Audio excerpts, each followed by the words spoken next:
Bonjour, c'est Samantha. Bienvenue dans Accord ouvert, l'espace où on prend soin du corps, du cœur et de tout ce qui nous relie. Aujourd'hui, on explore, faut-il forcément avoir envie en même temps? La désynchronisation du désir en couple. Installez-vous confortablement, on y va.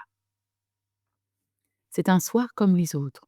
L'un s'approche, pose une main sur vous et vous n'avez pas envie. Pas ce soir. Vous êtes fatigué, préoccupé, la tête encore pleine de travail ou des enfants ou simplement de vous-même. Et dans ce tout petit moment de décalage, quelque chose se joue qui est beaucoup plus grand que ce soir-là.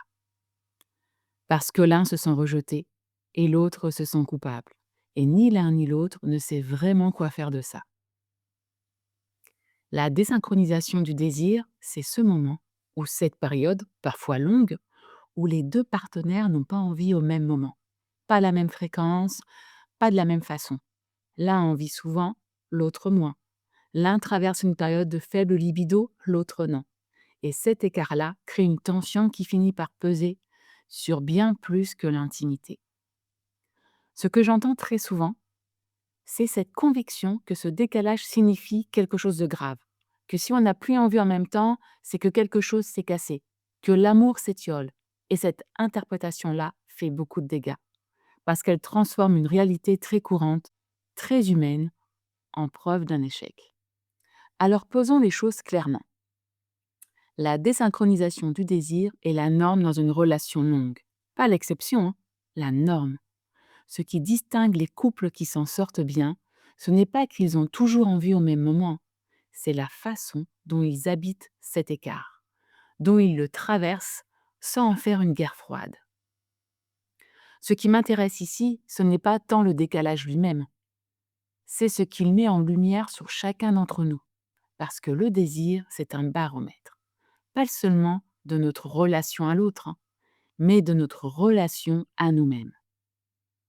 Quand le désir baisse, on cherche souvent une cause du côté du couple. Est-ce qu'on s'aime encore? Est-ce qu'on se trouve encore assez attirant? Est-ce que quelque chose s'est perdu?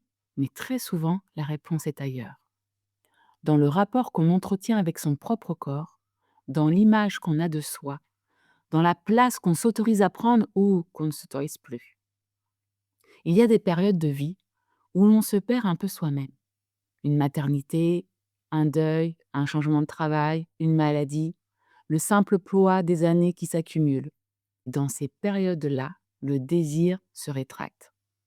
Non pas parce que l'autre nous attire plus, mais parce qu'on est moins en contact avec soi, moins habité, moins présent à son propre corps. Et ça, c'est quelque chose qu'on ne dit pas assez. Pour désirer l'autre, il faut d'abord exister un peu pour soi. Ce n'est pas égoïste de dire ça, c'est même le contraire.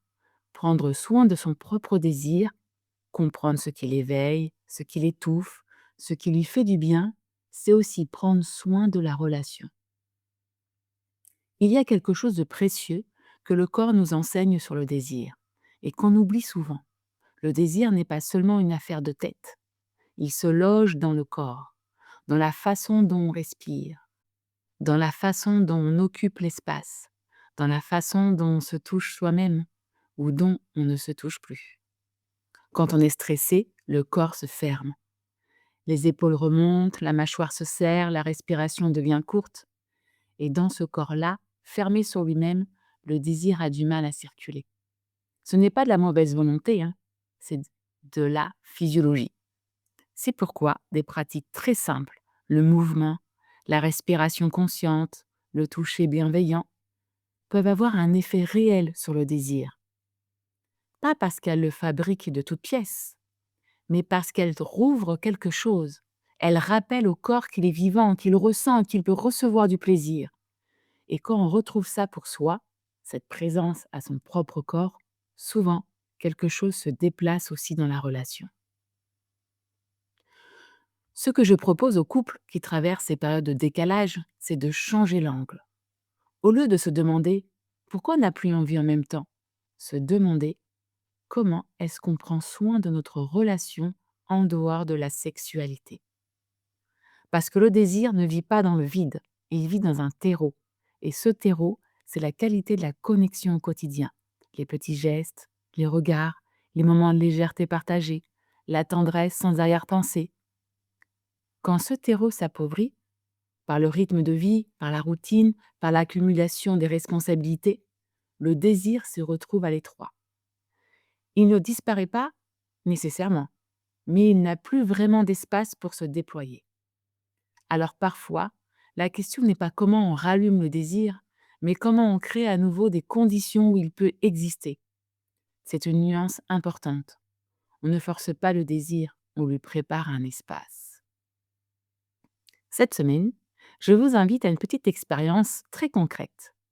Choisissez un moment dans la journée, juste 5 minutes, pour poser une main sur votre cœur ou votre ventre, respirez lentement et vous demandez: aujourd'hui, est-ce que j'habite mon corps? Est-ce que je me sens présent à moi-même? Pas pour trouver une réponse parfaite, hein, juste pour reprendre contact. Parce que le chemin vers l'autre commence toujours par un retour à soi. Merci d'avoir pris ce temps pour vous et pour votre relation. Ces sujets-là, on n'ose pas toujours les aborder. Et je trouve qu'on devrait en parler bien plus souvent. Si cet épisode a résonné pour vous, partagez-le à quelqu'un qui en aurait besoin ou retrouvez-moi sur Instagram, Sexothérapie Sud. Vos messages me touchent toujours. Prenez soin de vous, de tout vous. À bientôt dans Accord ouvert.